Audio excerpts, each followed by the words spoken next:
What are the best settings for this monitor? By best settings, I mean the settings I adopted as my test settings in the review. So these satisfied my colorimeter targets, which I like to go for in my reviews. It also suited my own preferences and worked on my unit. Individual units and preferences vary, so be aware these won't be optimal in all cases. So the first thing to consider is the preset of the monitor. There are two sets of presets in gaming and professional. So those parts of the menu. It might look like you've got multiple presets selected, but it will actually only activate the last preset you selected.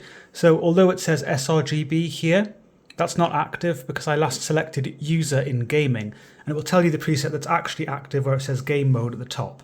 I'd recommend sticking to the user preset if you want to use the full gamut of the monitor and have the best balance and make your own adjustments. There's also premium colour, which some people will like if they want a boosted, more saturated look. It does crush shades together. I know some people will like how that looks.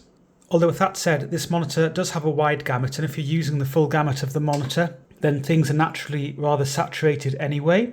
But what you might want to do is actually clamp the gamut and tone things down. If you want things to look more accurate within the sRGB colour space, which is what most of the content you'll consume under SDR is designed for, then you can change to Pro Mode sRGB.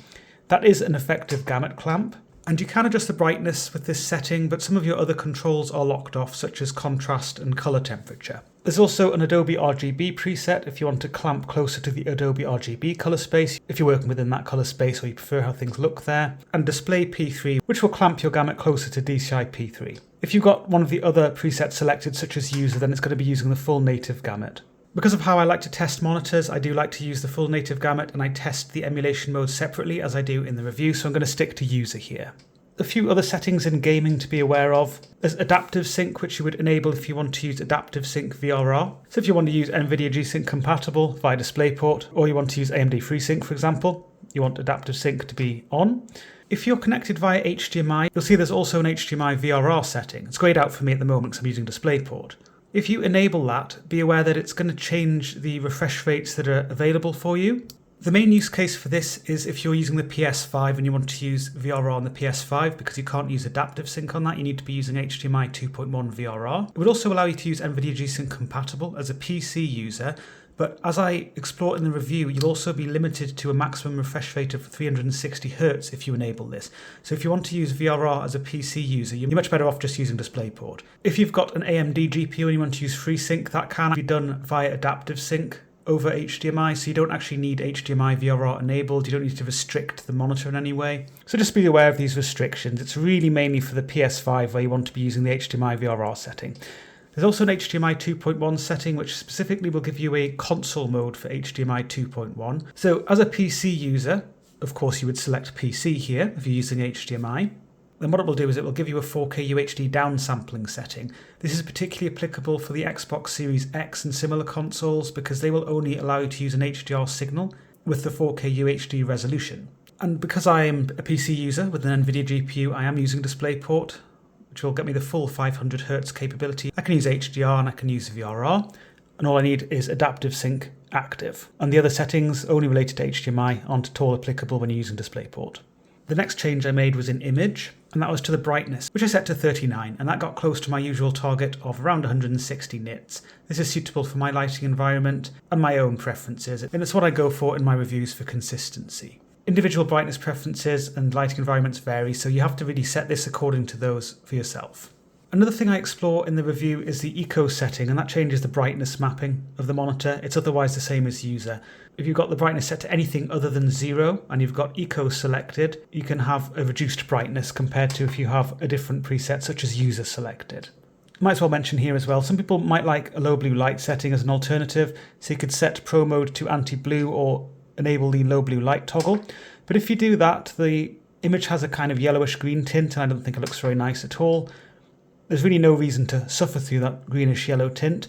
Instead, if you go to image, color temperature and select warm, it will give you a nice amber tint to the image. It is still a very effective low blue light setting, but it doesn't give you that yellowish green tint. So I think it looks better and I think it's easier for the eyes to adapt to.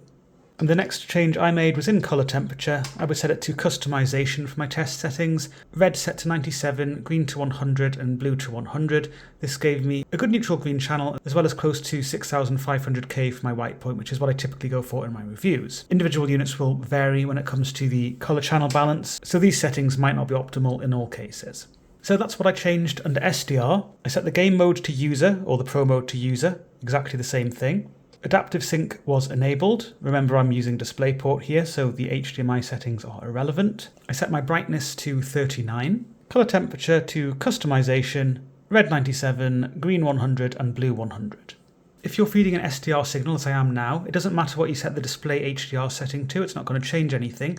That is just for when the monitor receives an HDR signal, and I'm going to cover HDR now, so let's switch over. I'm going to enable HDR in Windows. It says HDR on the top right there. I must preface this section by stating that the experiences I share here apply to my unit and my system.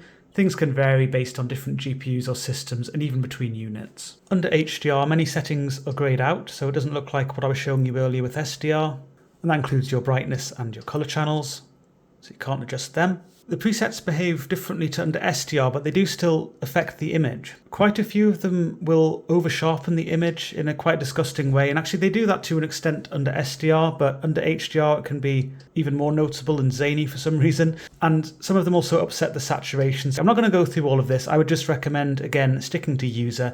Also remember that your presets are saved separately under SDR and HDR, so if you're using a different preset under SDR to what you want to use under HDR, that's fine. The monitor will remember when you switch over to HDR to switch over the preset for you to whatever you were using last under HDR. If you happen to be in Pro mode and you select Eco, it seems to be exactly the same as user under HDR. As with SDR, if you want to boost to saturation, you don't mind crushing your shade variety, you could select Premium Color.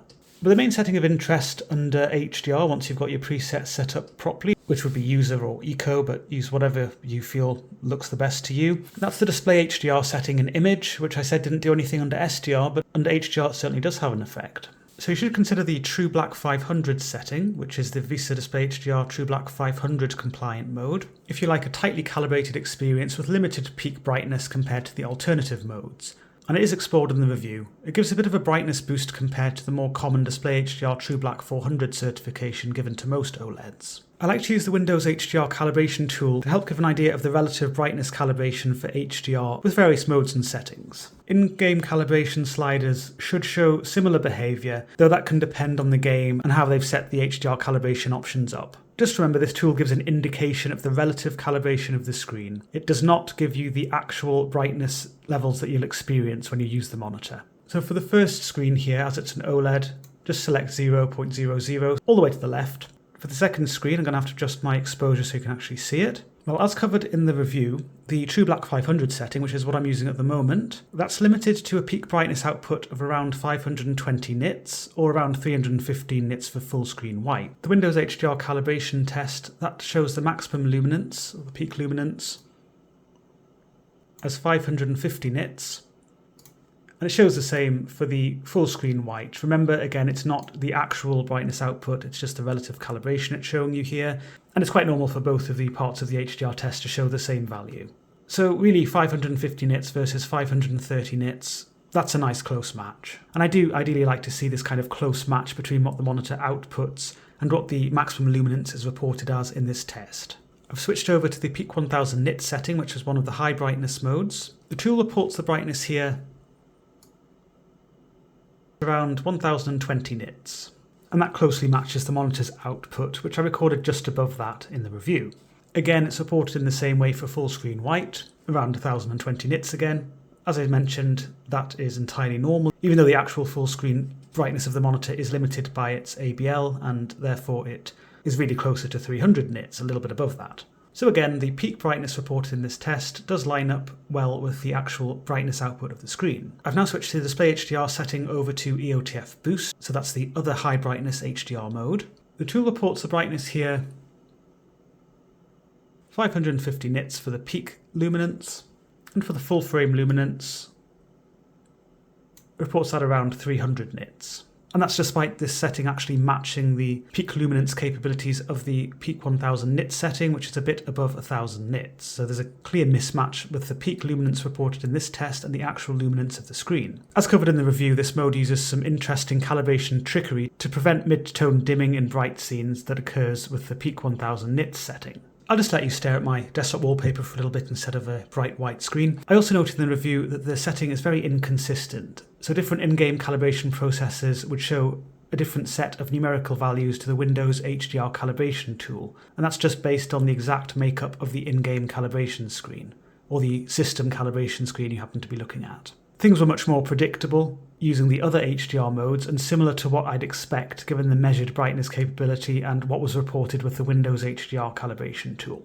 Regardless of how you set things up in-game or using Windows HDR calibration, I found the EOTF boost setting completely unusable in some games, or at best it could be set up in a way that looked appealing in some scenes, but then in other scenes, or even as the overall makeup of light versus dark in a scene, i.e. the APL or average picture level shifted, things could look completely off. The worst offender was generally severely crushed highlight detail that could only be corrected by calibrating the game in a way that would significantly limit peak luminance output. The last comment I'll make for now on the EOTF boost setting is that it's a setting you should try, as you may find it fine depending on the game you're playing, your expectations, and your sensitivity to things like crushed highlights. There's also the possibility that MSI will improve its tuning in a future firmware revision, but that's not something I'd hold my breath for. I'm now on Battlefield 5 and I've switched over to the True Black 500 setting, so the game is running in HDR, it's HDR10 content which the monitor responds to. I don't have much more to go through here, I just wanted to show some HDR10 gameplay using Battlefield 5 and share a few additional thoughts. I go through plenty of other examples in the review. There isn't really one perfect HDR mode here, as they're all distinctly different. The True Black 500 mode, which I'm currently using, that's the one I like to use if I'm not after a particularly high brightness HDR experience, perhaps for longer HDR sessions, or if I just don't want to blast my eyes with as much brightness as the high brightness HDR settings can provide. Where I want higher peak brightness, I personally side with the peak 1000 nits setting, which I've just switched over to and recalibrated the game for. Although it will dim medium shades in bright dominant or high APL scenes like this one, again this is explored in more detail in the review, it's otherwise consistent in how it performs. It also displays small highlight details in predominantly dark scenes very nicely. Because I found EOTF boost, which I've just switched over to for fun, far too inconsistent and at times unusable, personally I would have preferred MSI to just include the sort of setting that some other manufacturers like Gigabyte, Asus and Samsung sometimes includes with their QD OLEDs. And that's one that would give an uplifted look to medium dark shades in dark dominant or low APL scenes, but maintain a good look to bright dominant or high APL scenes, as well as in between scenes, so you wouldn't get these kind of blown out highlights which hopefully you can clearly see even in this video. And importantly, such modes would not dim medium shades like the peak 1000 nit style modes do. And with those uplifted look style modes, which this monitor doesn't actually include, some people actually like the uplifted medium dark shade representation if they like to use HDR in a well lit room, perhaps for viewing comfort reasons, as it can bring out some of the darker details nicely that would otherwise be missed entirely in such lighting. So to summarise with the HDR settings, the True Black 500 setting is nice if you want a consistent experience and you're not really after strong brightness peaks. They're still decent brightness peaks, but they're just not as strong as the high brightness modes. And in terms of the high brightness modes, different compromises depending on the mode you select, with the peak 1000 nit setting dimming medium shades in these high APL scenes or bright dominant scenes like this one, and the EOTF boost mode just being completely inconsistent, and while it avoids dimming those medium shades in scenes like this, it blows out the highlights instead. As I explore in the review, both of those high brightness modes are pretty good in dark dominant scenes. So really it's a case of looking at your game, looking at the scenes in the game and seeing which you prefer. But personally, I again like the Display HDR True Black 500 mode if I'm not after the high brightness, and if I am after some strong peak brightness, I'll generally just use the peak 1000 nits mode. Back on SDR now, although the settings I'm going to go through are actually applicable to both SDR and HDR, and that is MSI OLED Care. So if you scroll down there, well, I just scrolled up because it's easier to get to OLED panel info, you'll see a summary of the settings as you've set them up here. As usual, I generally disable these settings so it doesn't interfere with my results or observations during the review, but they're designed to reduce your image retention and burn-in risk. So I'd recommend leaving them enabled and just disabling or adjusting them individually if you find them annoying. So pixel shift first. As usual for QD OLEDs, there's an over-provisioning of pixels, an active area between the image and the panel border, which the image periodically shifts around in. It nudges up, down, left or right very occasionally. I found this behaviour absolutely fine and undistracting using the default setting of normal, but you can use slow if you find normal too aggressive, or you could try fast if you want it to occur more regularly. Next you've got panel protect, which you can run manually if you want, but the cycle will periodically try and run automatically. A message called the protect notice appears on the bottom central region of the screen when the cycle does want to run, with a similar message displayed if you try to interrupt the cleaning cycle by pressing the power button of the monitor a few times. So you can exit the cleaning cycle if you want, and if you select more info, by the way, it will give you this information which is quite useful. It gives a good summary of how this works. So feel free to read through this in your own time, but I will go through the key points anyway. If you ignore the first message I showed you, it will actually disappear after a minute, or you can choose to run the cycle then and there. Alternatively, you can select cancel to dismiss the message, or press later. If you press later, then the message will only pop up after every cumulative 24 hours of use if the cycle hasn't run. So if you press later, protect notice will switch from auto, which will actually give you this message after every 4 hours of cumulative use, to usage 24 hours, which will only show it after 24 hours of cumulative use. And personally, I will never leave my monitor on for 24 hours without a break, so I don't see the message ever, so that's good. Perfectly happy with that. Regardless of how regularly you see the notice, if the monitor wants to run its panel refresh cycle, which it'll want to do after every 4 hours of cumulative use, then it will try to do so. And it doesn't do that when you're actually using the monitor, but it's when it goes into standby. So a signal to the system is lost due to Windows power management, turning the screen off after inactivity, or if you shut your system down or you press the power button of the monitor. The power LED blinks orange when the panel refresh cycle is running, and the cycle can be interrupted, as I mentioned before, if you need to use the monitor by pressing the power button a few times. So it's completely non-invasive. I never see the panel refresh notice, and when I'm not using the monitor, the panel refresh cycle just runs if it needs to. Next, you've got static screen detection. And with this, the monitor will reduce its brightness if a static image is detected on the screen for 50 or 100 seconds, and that depends on what you've selected for starting in. 50 or 100 seconds. Small changes in the image, like a blinking cursor or the clock changing, won't prevent the feature from doing its thing. Time required, and that's the period over which the screen will dim, so it's progressive. And reducing level, that will control how aggressive the dimming actually is, with a higher number being more aggressive. You can set that up to 7. I prefer just using Windows power management myself to turn off the screen after a few minutes of inactivity, as that will shut the pixels off completely, but you can use whichever you prefer, or potentially both settings. There is a similar setting, I'm not entirely sure how this differs, called Auto Dim Control, which seems to have the same settings. I haven't really played with this very much, so I'm not sure exactly what it does, but the description it gives in the manual seems to be the same as what you'd expect static screen detection to do.